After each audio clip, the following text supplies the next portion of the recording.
So, hello guys, what's up? It's me again, Alicia nyo, at nagbabalik ulit para sa ating panibagong video. Mga minamahal, hindi ba kayo nagtataka kung bakit parang hindi natatakot magsalita itong si ex-army, Captain Dado Climiente? Like, mapapaisip ka na lang. Kasi yung mga banta niya, talaga nga namang mapapasabi kayo na inciting to sedition, inciting to rebellion, yung kanyang mga binibitawang panata. And, you know, na itong si Dado Climiente is ex-army.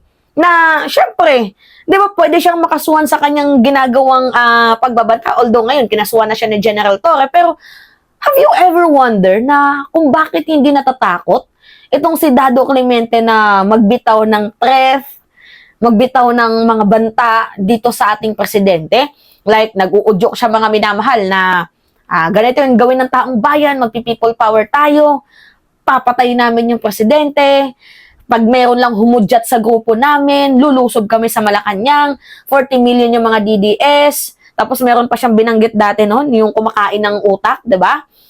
Anyway, hindi ba kayo nagtataka kung bakit itong si Dado Climiente ay parang tila baga para sa akin hindi natatakot na magbitiw ng threat? Hindi ba kayo nagtataka doon? Kasi if we will connect the dots, 'di ba?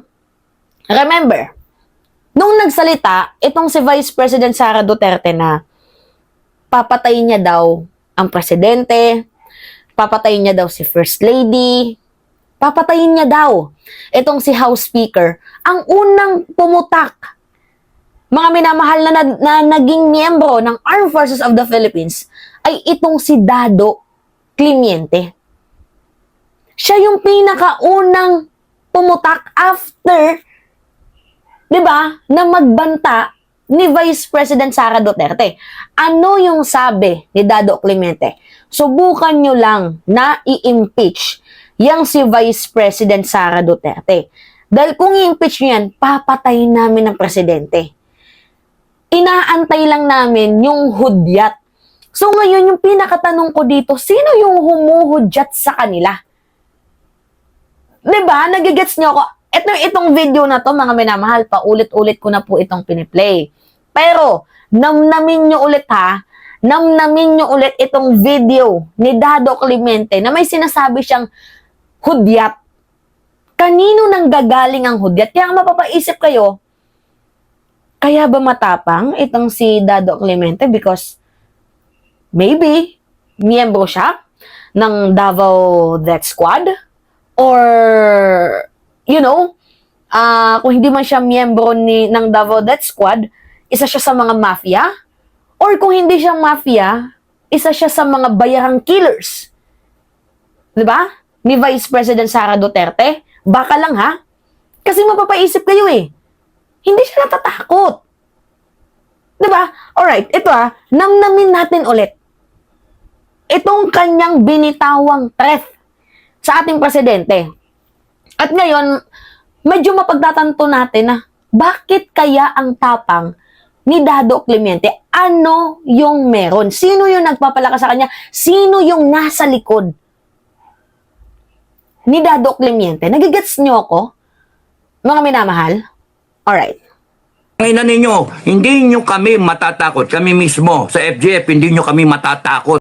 By the way, yung FGF na yan, meron daw pong 40 million na miyembro.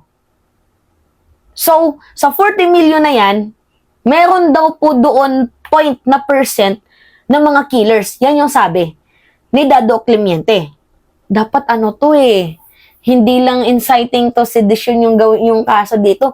Pwede din to sa rebellion, tapos dapat silipin din ng army, ng PNP, 'di ba? Ng defense, yung tinutukoy niyang intel. Kasi merong intel daw sila. Yan na mismo yung sinabi ni Dado Climiente. Alright, ituloy natin tong video. Mga gago kayo. Naghihintay lang yung grupo ko Naghihintay lang. Naghihintay lang yung grupo ko Naghihintay lang. Rinig nyo? Naghihintay lang daw po yung grupo niya. So ngayon, ang tanong natin dito, sino ang humuhudyat? Sino ang huhudyat? Sino yung makakapag-pull ng trigger?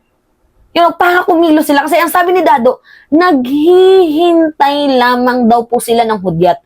Ngayon, kanino manggagaling yung hudyat? Yan yung tanong ko, mga minamahal. Alright, continue tayo. Tangina ninyo. Gago kayo. Wag na wag niyong sasaktan yan. Wag na wag niyong sasaktan yan. Kasi papatayin namin kayong lahat. Uubusin namin kayo. Yan ang threat sa presidente. Papatayin namin kayong lahat. Uubusin namin kayo. Yan ang threat sa presidente. Putangin na nyo lahat. Subukan nyo kami ngayon. Gago kayo. Tangin na ninyo.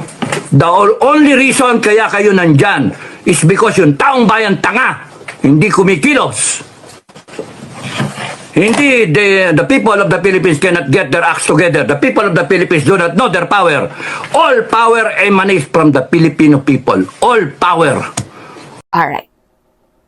Stop na tayo dyan. So, nagigets nyo? Yung punto ko, ako, gusto kong paglaruan itong kaisipan na ito. At bumuo tayo, mga minamahal, ng isang malawakang research. 'Di ba?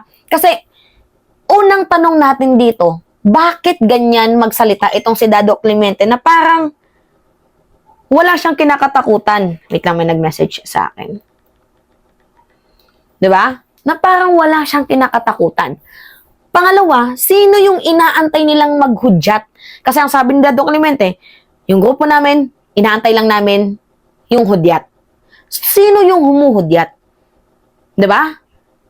Pangatlo, nung naging issue, itong pagpatay nga ni Vice President, yung kanyang pagbabalak na pagpatay sa tatlong tao, si PBBM, House Speaker, F. Elisa, si Dado Clemente yung unang pumutak.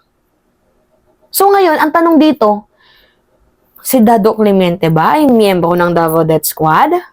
Si Dado Clemente ba ay isang mafia? Si Dado Clemente ba ay isang killer? I'm just asking because I want to know the truth, mga minamahal. I think hindi enough yung pagkaso ni General Torre na inciting to sedition.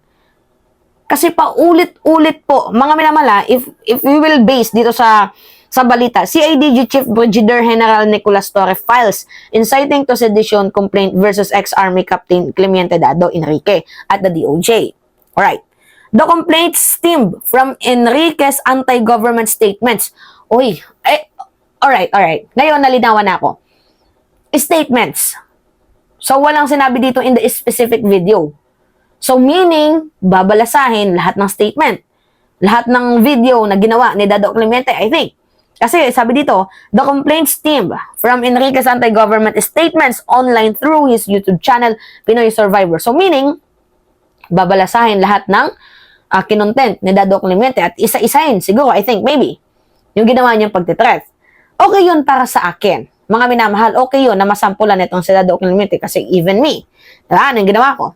Nagpa-blatter ako dito kay Dado Clemente. Bakit ako nagpa-blatter? Gawa nga nang nagbigay din sa amin ng threat eh. Not because I am afraid, but because I want na gusto ko siyang magkaroon ng due process. Diba? Pero, hindi naman ako nag-file ng case. Ano lang yung ginawa ko? Nagpa-blatter lang ako. Diba? For them to know na if something happen will, diba? May mangyari sa akin. Sino yung first person, diba, na suspetsya? Walang iba, kundi itong si Dado Clemente. Alright, mga minamahal. Yung punto kasi natin dito, bakit ganun na lamang katapang itong si Clemente para magbigay ng threat? Alright? Bakit ganun na lamang siya magbigay ng threat? Na parang kesyo walang kinakatakutan? Diba? Bukod sa walang kinakatakutan, bakit ang bilis niya magbitaw ng word na papatayin kita? So meaning killer ka nga? Clemente? Mamamatay tao ka? Ganun ba yon? I'm just asking. Kasi I am confused. Mga minamahal, gusto ko lang malaman yung katotohanan. Ano ba yung totoo? Alright. So, yun po. Anyway, grabe. Tama tong ginawa ni Nicolas Torre. Ni Brigidil Nicolas. Alright, it's me again, Alicia Nyo. At nagbabalik ulit. Pahingi lang ako mga minamahal ng likes, comments, and share para naman po maging updated kayo sa ating mga susunod na gagawing video. Ingat mga kababayan.